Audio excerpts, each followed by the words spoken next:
calls to action. And it's a chance for each of you as panelists to just take a couple minutes each or less. And we've already talked about some of the actions and the lifestyle changes, but maybe if we could each say what you think we need to do next. So let's start, David, with you on that. Great. So I'm going to focus in on one thing that should be near and dear to the hearts of this Class Act presentation, which is I would look to academic institutions. I think that academic institutions are misaligned in their focus, almost extreme focus on greenhouse gases and emissions and sustainability with relationship to that. Not that that's a bad thing, that's very good for addressing climate change, but it's missing the connection of all of this to the land. And there's very little focus within sustainability initiatives, within major forward-looking missions of academic institutions to both treating land well, that's within its own direct impact, and helping the different sectors of academia, the institutional leaders, the faculty, the students, and the alums actually mobilize in ways that can help to address land-based issues. And Harvard is a great example of this because there are relatively little resources and relatively few faculty who focus on land and water issues in the way that we're talking about them now. A tremendous number who focus on energy, tremendous numbers who focus on emissions and emission-related climate change and other kinds of impacts. And yet there's so much more that could be done towards using the resources of the university to make sure that we are doing the right thing by nature. Great. I think, and that's something that Class Act can have an impact on. I really do. Okay, Jason, how about you? I guess I would say help restore habitat and biodiversity in areas of use in any way you can, either by supporting efforts financially, by taking part in them, doing it yourself, or by voting for it. Succinct. Thank you very much. Christian, your final thoughts on action. I'm going to pick up on Jason's last point. First thing I would do is vote for the right people.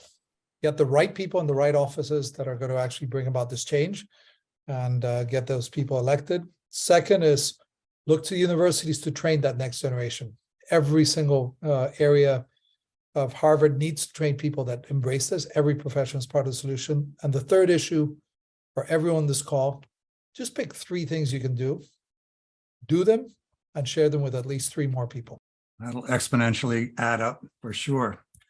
Kiana, you have the last word here. I just want to invite you all to critically think about the ideologies I posed earlier about concentric ecology and ask yourself what you can do to carry on this practice in your life. And as a starting point, I've gathered a list of supplemental readings, which are in the chat, and also some books, some of which, actually all of which are by Indigenous authors, and some pertaining specifically to island nations and others to the Amazon and the rest of the continent. And also to build off of what Dr. Foster said, I invite you to recognize the tribal nations that you currently reside on and find ways to get involved and support the environmental work and activism that they are already doing within your communities, because a lot of these institutions, like Harvard especially, are lacking these perspectives and these knowledges. And so I believe it'll be put in the chat, but there's a website called native-land.ca where you can find out which tribal land you live on, and you can find their website and contact them that way. But aside from the readings and I guess all of the education that we can do, I think I have 2 specific asks. The first is this past fall, me and 13 other undergrads created the Harvard Climate Coalition, which is an umbrella organization for all of the environmental groups on campus, and we connect with the grad school organizations as well as the larger Boston community. And we are doing a lot of work to kind of bridge these gaps, and we have a lot of activities and panels and conversations that are open to our alumni as well. And so if you go to our website, you can get involved with us that way.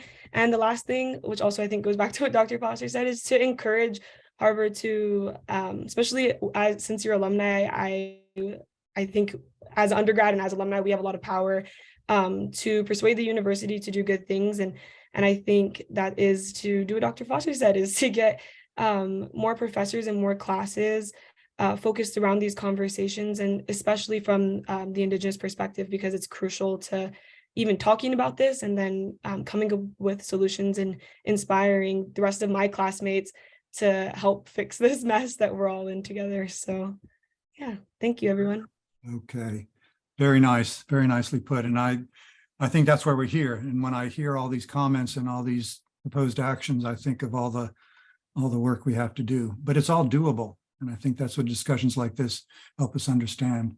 Currently, this Class Act 73 is going to initiate two major actions. I just wanted to mention those, and then we'll wrap it all up. One is we've decided to try to, in terms of protecting, is to strengthen and broaden land trusts from local to global areas, so we can actually put some things, I don't want to say behind bars, but some things that are permanently protected, and to share with people as well as the rest of biodiversity.